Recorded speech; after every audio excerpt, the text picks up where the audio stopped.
माननीय प्रधानाचार्य महोदय, प्रिय गुरुजी गुरुमा वृंद, मोर सहपाठीगण और मोर छोट बड़ भाई और भौणी मानू राखी पूर्णिमार हार्दिक शुभेच्छा और अभिनंदन जनाई मु मोर वक्तव्य आरंभ करुछि।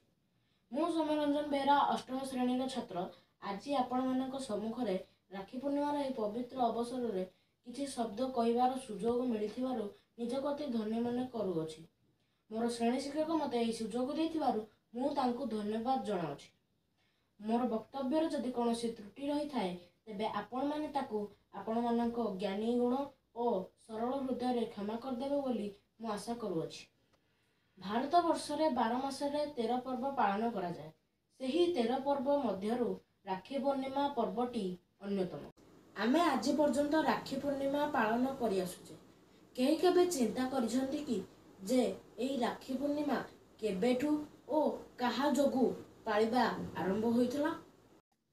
यह सेतेबेलर कथा जेतेबेले राजा बलि 110 टी यज्ञ पूर्ण कर सारिथिले एवं तांको अहंकार को भांगिबा पई भगवान विष्णु वामन अवतार नेथिले।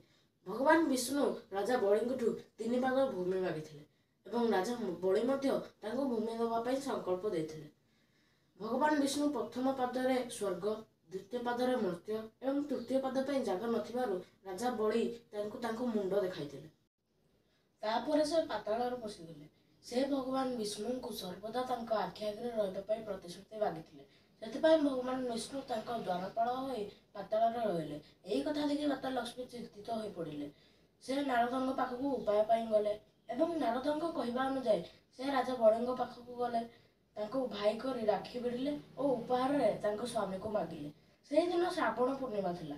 सेही दिन ठारू श्रावण पूर्णिमा को राखी पूर्णिमा रूपे पालन करा जाए। आज दिन में भगवान बलराम को जन्म होइथिबारु याको गमा पूर्णिमा मध्य कुआ जाए। आज बलद मान को पूजा करा जाए, राखी बंधा हुए और पिठा खुआ जाए। भाई और भौणी मध्य थिबा अविस्मरणीय संपर्क को दर्शाइबा पई राखी पूर्णिमा पालन करा जाए। एही दिन भौणी ता भाई हाथ में राखी बांधी तार उज्जवल भविष्य पई प्रार्थना करे एवं भाई मध्य भौणी को सारा जीवन समस्त विपदरू रक्षा करबा पई प्रतिश्रुति देई थाए। शेषରେ ମୁଁ ଏତିକି କହିବାକୁ ଚାହୁଁଛି ଯେ ପତଳା ସୂତାର ମଜବୁତ ଡୋର ହେଉଛି ରାକ୍ଷୀ। ଭାଇ ଭଉଣୀଙ୍କ ମିଠା ଚଗଲାମିର ପ୍ରତୀକ ହେଉଛି ରାକ୍ଷୀ। ଧନ୍ୟବାଦ।